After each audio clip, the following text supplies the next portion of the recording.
Welcome to the Marketing Cheat Code podcast, where smarter marketing creates accelerated growth. Welcome to the Marketing Cheat Code, the podcast where we dig into the strategies, tools, and stories behind some of the biggest brands in the industry. I'm your host, Tracy Austin, founder of Full Circle Consulting, where we help businesses scale by marrying advanced marketing systems with AI-driven automation and creative strategy. Today, I am excited to bring you a guest whose career spans the global stage of sports and entertainment marketing. Rob Prazmark is the founder and CEO of 21 Marketing, a firm that has shaped sponsorship and partnerships across the Olympics, World Cup, major leagues, and more. Over his career, Rob has brokered over $3.5 billion in sponsorship and media deals. Rob, welcome. Pleasure to be here. I'd love to share my stories, and the crusade is not over. I'm still working on the next crusade. It's kind of like Indiana Jones, but it's not the last crusade. It's the next crusade. That's awesome. Let's dig into it then. Before we jump in, I always like to start with the story. So, Rob, tell the audience what first drew you into sports and entertainment marketing, and how did 21 Marketing come about? That's a simple question and a complicated answer. So I used to work for ABC News, selling network television, and this back in 85. And the International Olympic Committee was looking for someone to sell their global program. And you would think, well, who cares? That's going to be a simple assignment. But back in 1985, global marketing was a buzzword. There were only really three brands that sold globally. One was Coca-Cola, two was Kodak, believe it or not, and three was Adidas. And everyone else wanted to get involved in global marketing, like McDonald's and other companies. But as when I reached out to McDonald's, they said, listen, we've got 3 stores in the Soviet Union. That does not make us a global brand. So we were quite ahead of the time and trying to sell the International Olympic Committee on a worldwide basis, because nobody really was selling stuff worldwide other than Coke and Kodak. So that was the challenge initially when we got involved with the Olympics. But I left ABC News, a great job, and joined the International Olympic Committee to sell the Olympic movement on a worldwide basis. And then along came FIFA. So I was helping FIFA sell their rights on a worldwide basis. And we were it was a moonshot. I mean, it was like no one knew we could get to the moon. And so then in 1991, I did that and we were very successful. It was a team of us, so I can't take all the credit. It was a team of us that did this. And so 1990, we opened up my own shop, and I brought the International Olympic Committee with me and FIFA with me as my clients. And the backstory of that is kind of nasty, but that's fine. I mean, the original group I work with kind of imploded, so they were looking for someone, so I built a team. And then we went on to develop projects for Jerry Jones and the Dallas Cowboys and the Smithsonian Institution and NASA, to find sponsors for NASA. And you would think that would be easy. It was easy until the shuttle went down. And then that's kind of a buzzkill. And so we kept on going through the years. And then I went on to represent, Salt Lake City, the United States Olympic Committee, all that kind of stuff. It was actually the world number now is $3.8 billion. And so, it just adjusted for inflation. I'll say that. And so it was, it's been a good run. It's been a good run. And I'm currently working on an Olympic project and a World Cup project. The crusade is not over. It sounds like you hit the ground running. Obviously, you had the connections, you had the gruff, the experience, and you had the team, so you hit the ground running. It actually, when you mentioned the Challenger and that time period, I remember still sitting in front of the TV with bated breath when that was all occurring. You've had lots of experience, Rob. When you look back, what was the defining moment when you realized that potential of sponsorship and partnerships at scale rather than simple endorsements was the better way to go? Great question. I think, and it's in the book, and the Olympics don't take American Express. Because in the early days of selling what they call the top program, the Olympic program, we had trouble attracting companies beyond Coke and Kodak. And so we thought we had American Express, who was only marketing in 35, 40 countries in those days. And they were sponsored Los Angeles in 84, and they just gave me the runaround. And so we're only asking for $15.5 million. And so when they kind of blew me off, I said, well, I'm going to go to your competitor. And they kind of said, sure. What, are you out of your mind? I mean, what is remember Master Charge before MasterCard? And it was Bank Americard before Visa. These are a ragtag group of banks that can't make a decision on what to have for lunch, let alone doing a global deal. But I got through, the long story short, I got through to the decision makers at Visa, and we came up with the idea that if you go to the Olympic Games, you better bring your Visa card because the Olympics don't take American Express. That changed the entire landscape. That changed the entire credit card wars. And from there, we had a building block to go to other companies, 3M and FedEx and UPS and all those other, because they allowed us to see their research on, once that campaign broke, how much their credit card lift happened, and really started to denigrate the share of American Express. American Express was the number one brand. The campaign got launched. Visa was a number 3 brand. And all of a sudden, Visa became a number 1 brand because people around the world thought the entire city of Calgary did take American Express, or the entire country of Republic of Korea did take American Express. It destroyed their image because I'm talking about American Express. Yeah. They were the number 1 brand, where they were the Google of today. No one could touch that. So, that was probably the defining moment. Yeah. Oh my God. I did not realize I was sitting with the czar, like the king of that brand identity. I remember that growing up as well. So I'm wondering now what happened to the exec that denied you that sponsorship, and what are they doing with their lives? Well, it's in the book, but there were 2 people, maybe 3, that really denied me access because I was trying to get in there and say, hey, at American Express, you got to do this. And they wouldn't take a meeting. They wouldn't show up to a meeting, and they set their subordinates to it. And so I was ticked off, to be candid. I was 31 year old, 31, 32, and I was ticked off, and I can't say hellbound, but I was bent on proving them wrong. So there was Jim Robinson, who was that CEO of American Express. There was Jerry Welch, who I think is still alive, and he was CMO, and one other person. And they just gave me the Heisman, saying that the Olympics need us more than we need the Olympics.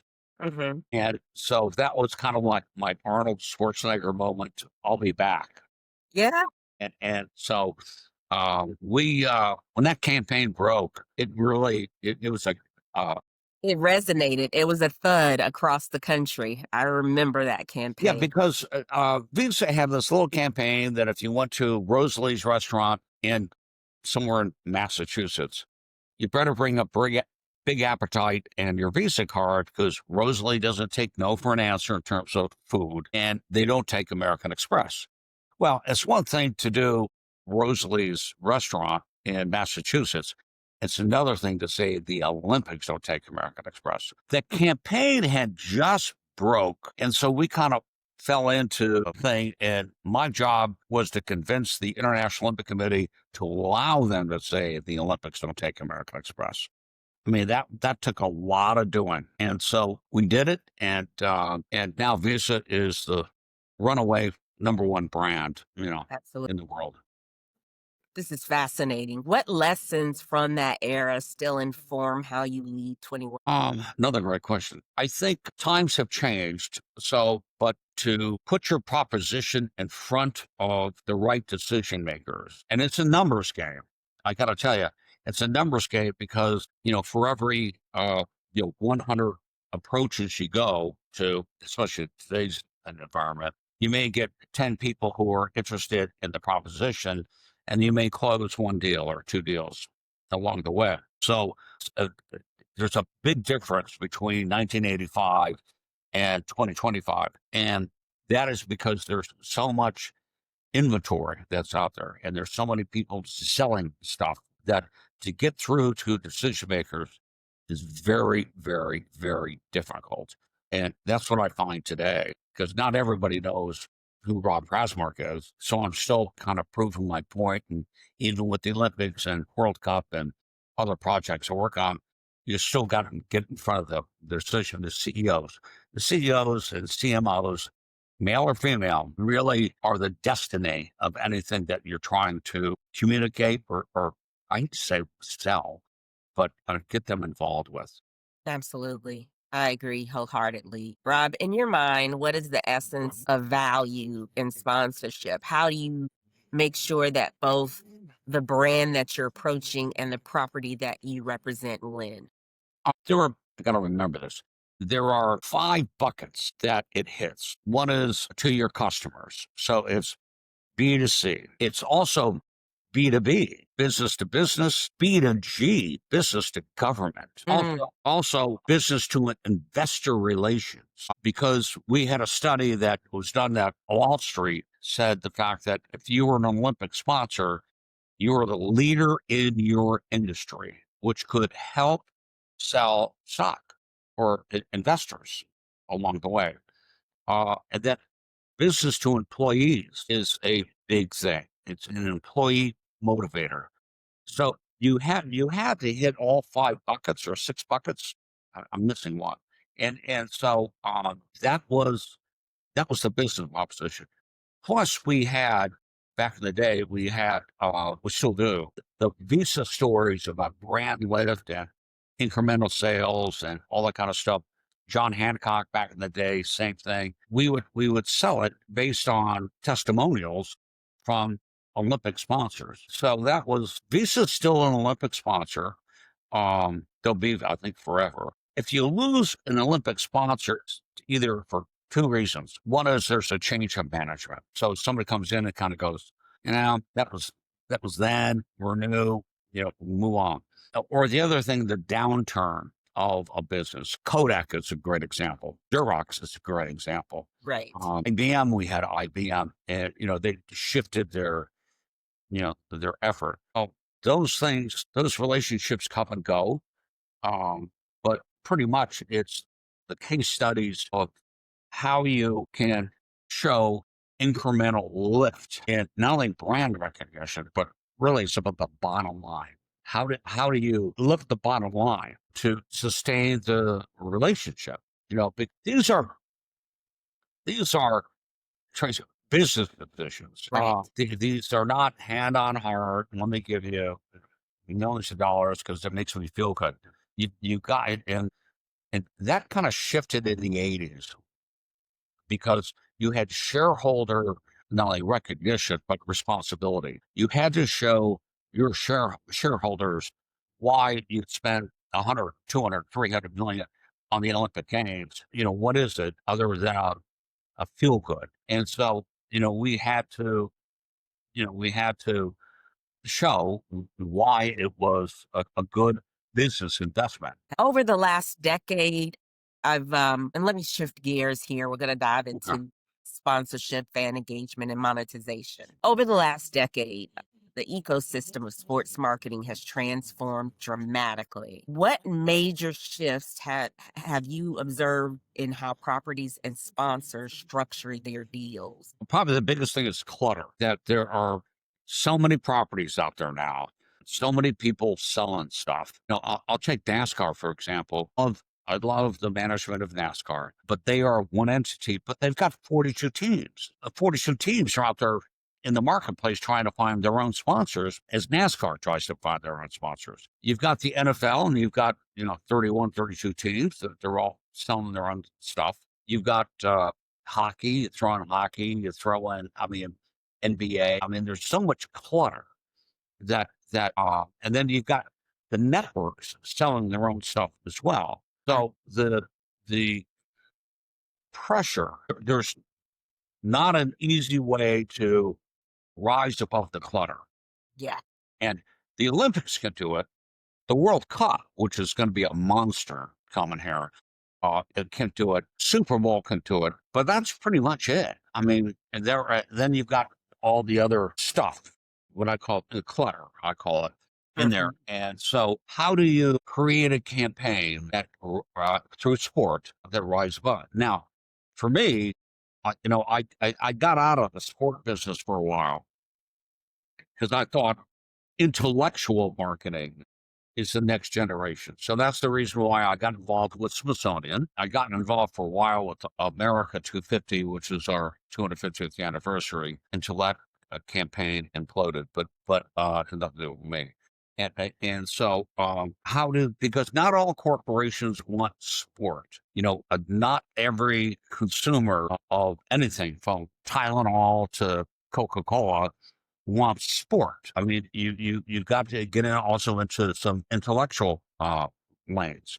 The Smithsonian project we did, a long time ago, but the fact that for their 150th anniversary rised because it was different, and we had no problem getting into decision makers because it was an educational platform. And again, not everybody loves sport. I mean, and you've got schools and you've got families. And the Smithsonian project was brilliant at the time. We did very, very well with it. It was like the NASA project. Everyone loves space. Okay. And so we developed a project for NASA that was, pretty cool. And NASA has some amazing programs going on that people don't realize. They believe in time travel. They believe in extraterrestrial life. They believe in exploring alternative sources of propulsion. So, our task was to find companies that would want to support exhibitions at the Kennedy Space Center visitor complex that would talk about this. And again, it was a brilliant program. And then, unfortunately, we had a shuttle disaster that kind of puts a damp. From your vantage point, since you are expert in this area, I have no doubt you have a perspective on this, Rob. What emerging revenue models are most compelling now? Is it virtual activations? Is it media rights? Is it digital assets? I know in sports, it would be in arena technology and whatnot, NFTs. Or is it like you just said, which the phrase you just coined, intellectual marketing, which is brilliant? What vantage point? Where do we sit with the money in these businesses today? Well, I still think the money's in the media. The old model was a little bit reversed, where the money was in the marketing, but the media caught up. And I don't think leagues they'll tolerate sponsors, but it's a lot of work to manage a sponsor program, because you get a lot of people, wanting to put up a tent here or needing tickets, versus media. It's very, very simple. You just buy the media. So, I think media is accelerating much more than sponsor rights. And now you've got social media involved. I mean, it's a total different world than it was in 1985. And so, that is, if I was younger, that's where I would go. I mean, I would hang with the media versus the sponsor rights. And sponsor rights are, the lawyer told me a long time ago that I'm basically signing this agreement and I have the right to spend more money. And I said, well, you have the exclusive right to spend more money. Okay. And so, because when you buy the rights to the Olympic Games or the NFL, whatever, you've got to promote it. You have to put together budgets that substantiate and promote your association with that particular brand or that particular football team or league or whatever. And with media, it's simple. I mean, you just tell your media agency, well, I want to plunk in, $5-6 million into this broadcast, and they just buy it and they plug in a commercial and off you go. Yeah, some deep pockets and a lot of infrastructure I think it takes to build those type of sponsorship programs. How do you evaluate and integrate data analytics into sponsorship deals to ensure accountability and performance for both sides? You have to. We did it. I think that was the key to my success early on, is that the IOC did not have any research. So we invested money to get some research. And if we didn't have the research, I just made it up. But I'll never forget this one meeting with my person that worked for me. I said, I need to know how many people would pick an Olympic brand out from another brand if they're in the grocery store and they're looking for toothpaste, and you had Olympic rings on one toothpaste, and let's say it was Crest, and Colgate didn't have it. You know how many times people would grab the Olympic brand because they felt like they were contributing to the Olympic Games. She goes, well, I can't figure that out. I said, well, make up a number. I mean, let's go with it. So she came up with I came up with the number of like 33% of the time. And when we finally did the research, it was 36% of the time. Are you kidding me? Right on the money. And so we ran with that. And so research in the early days was important. Now the analytics are so sophisticated that area that is a little muddy is social media. And I still don't know, maybe because of my age, I still don't know how they measure social media. How does that is I mean, you've got big broadcast, you got local broadcast, then you got social media. And how do you make a impact on social media, and how do you measure that? That's my question. Absolutely, and that's a good question to have, and it kind of takes me into my next group of questions. I know data as a mindset is crucial in our business, and that's one of the things we do for our customers is build marketing infrastructure so that we unify and activate data across their campaigns. How are you integrating some of the newer technologies into your stack of being able to provide very reflective and actual analytic data versus really good guess? But I could guess you could probably do that for the rest of your life and you'd be a number or two off because you're so entrenched in it. But how do you use actual tools, AI analytics, integrated CRMs? What do you do to be able to assure the actual data for your customers, for your clients? Well, I'm not quite sure I have a sophisticated answer for you, Okay. but I'll be blunt. How I've been using AI, though, is fascinating, because if I want to get a hold of somebody, that Mondelez is a good example, the food company. I don't know anybody at Mondelez. Okay. I don't know who to go to Mondelez with, Right. but AI, in the old days, I would sit down and spend hours going through Google and that sort of thing to find who's in charge. Now you just put it in AI and they give it a name like that. I mean, it's terrific. Oh, I'll say, okay, what is Mondelez spending money on? What is their budgets? All that kind of stuff. That's where I'm not picking on Mondelez. I mean, I can do any company, but that's where AI really has sped up the process. Because again, I used to spend 3, 4, 5 hours trying to research who the decision maker of Mondelez was, or how much money do they spend? What are their demographics? Who are their customers? And now you just punch it in and it comes out. And I'm going to say it's probably 95% accurate. I've found a couple little, accidental blips along the way, but they're really 95% accurate, which is terrific. And it saves me so much time and saves me so much personnel money too, because I don't have to hire a researcher to do this, because I can sit at these screens and do it on my own. Totally agree with that thought. And, you also hit towards the point that I've made with a lot of interviews is that AI definitely is going to replace a lot of people, but it won't replace people in total because Correct. it definitely has to be optimized for your business to ensure that the data is right because some you can feed it wrong information and it spits it out. So, you definitely have to have some level of ensuring that the data is correct, accurate, some level of visibility into those things, and some human touch, personal touches is the way to do that. Yeah, if you had the chance to redo just like one campaign with tools and tech available in like AI analytics, like better attribution or integrated CRM, what would you do differently? Say that again. If you had the chance to redo like one of your campaigns that you felt like was like one of those heavy lifts that you were spending hours trying to hunt down information or bring things together, what would you do differently? I don't know. I mean, that's again another great Sorry. question. I just have evolved with technology, so I'm not quite sure AI would have helped me back in 1985. I'm not quite sure it helped me in 1995.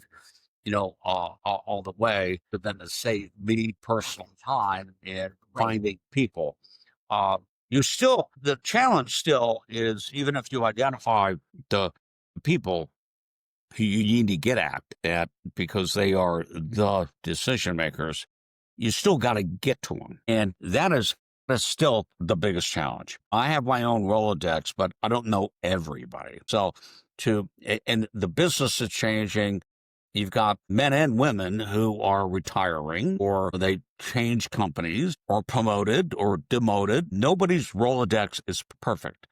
So that's the biggest challenge I have really is to find who is the decision maker and how do I get to that person? Because I don't know everybody. Only the president of the United States, I think, can get to everybody. But again, you make that point that AI, as sophisticated as it is and as much time as it can shave, it cannot do the interpersonal part because Correct. you get that information and then it's the Rob Prazmark that can open the door. Yes. That is the part that a computer or a robot cannot do. Yeah, Rob Prazmark is the guy that takes that name. Yes. Then I go into another resource called RocketReach. I don't know if you know that. And RocketReach is you can go in there and punch in Susan Smith's name. Okay. And let's say she works for Mondelez. I'm picking up Mondelez because that's on my mind. And it will pull up her contact information. Now, AI won't give you contact information. It'll give you the name.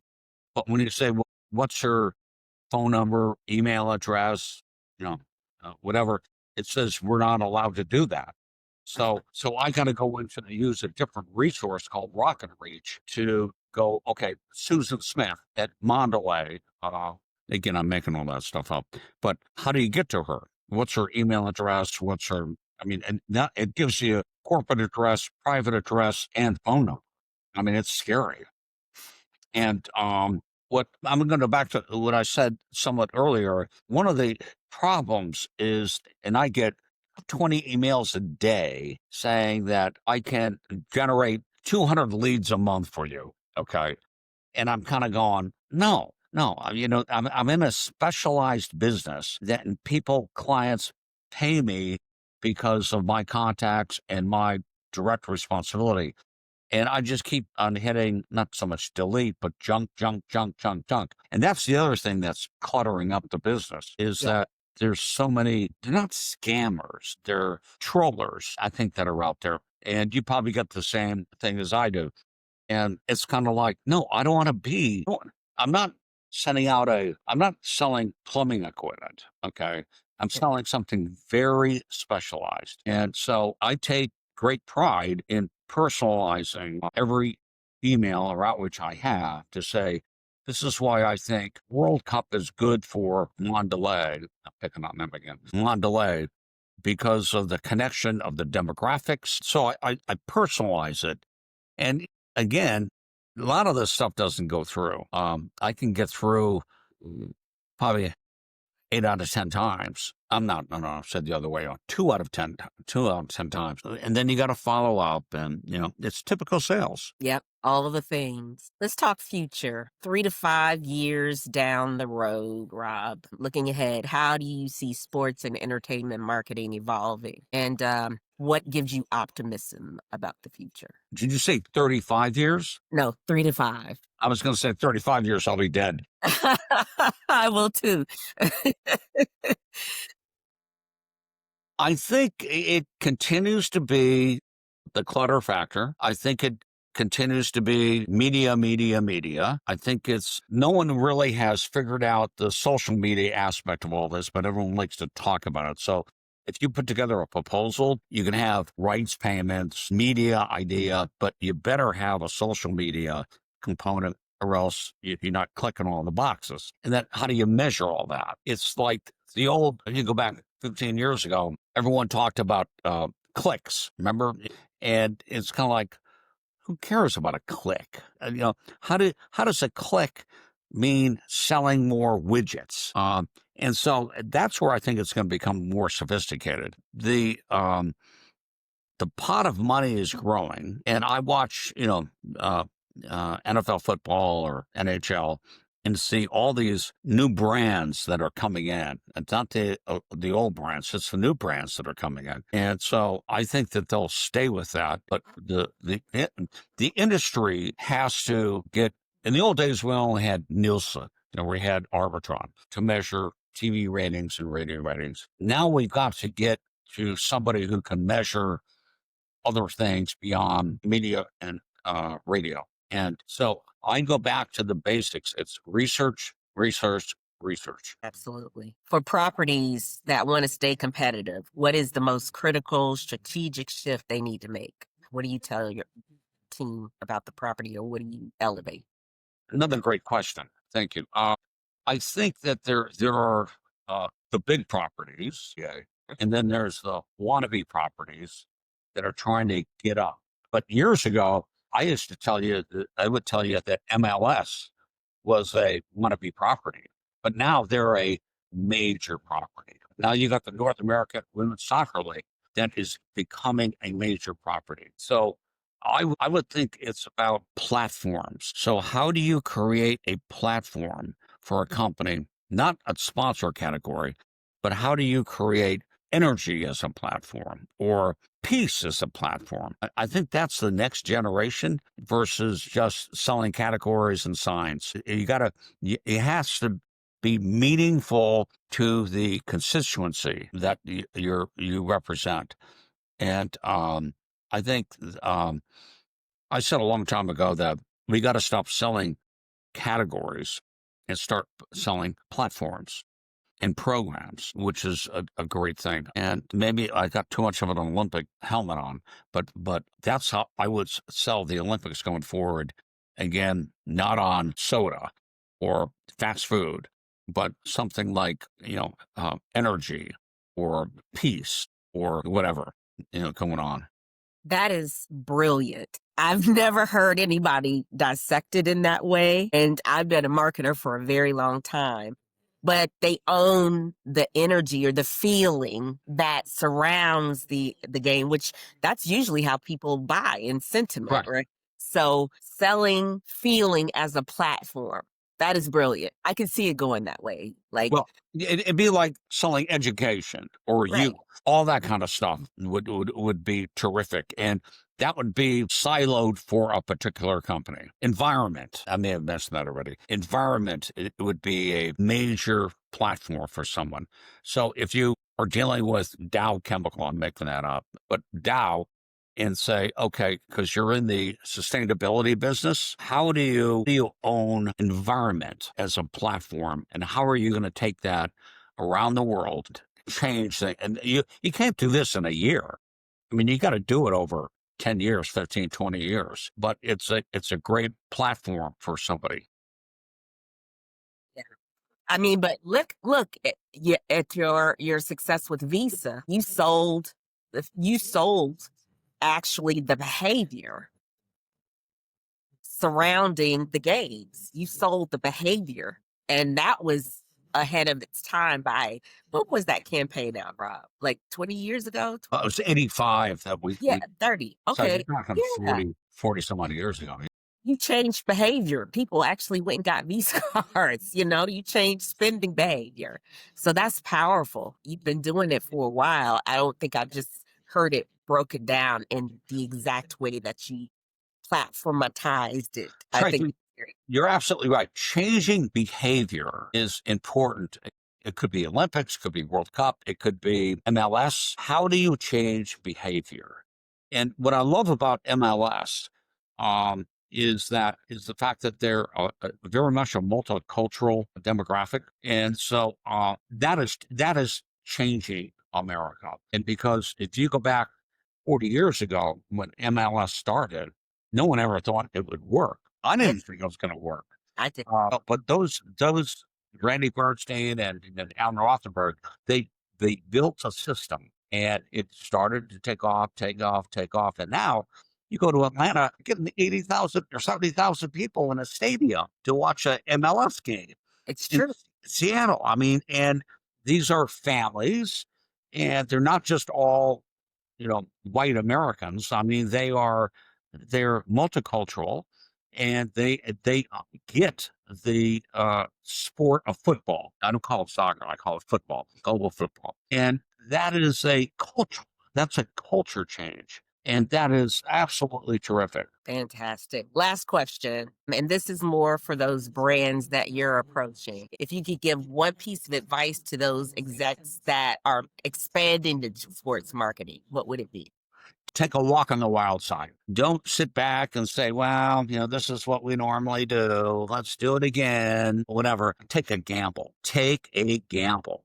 Now, you don't have to gamble all your marketing money, but let's say take 20% of your marketing money and take a gamble on something that is not normal for your thinking. And maybe you'll hit, maybe you won't hit. So when we did the Visa thing, again, it's a long time ago, but when we did the Visa thing, Jan Soderstrom, John Bennett, they took a walk on the wild side. They really gambled their careers on it, but they gambled 100% of their careers. You don't have to gamble 100% of your career, but it paid off. So I think, and I learned this a long time ago, you've got leaders and thinkers, and you got to understand, are they leaders or are they just thinkers? And leaders will want to think what they're going to do next. Thinkers just kind of sit back and go, how do I secure my pension?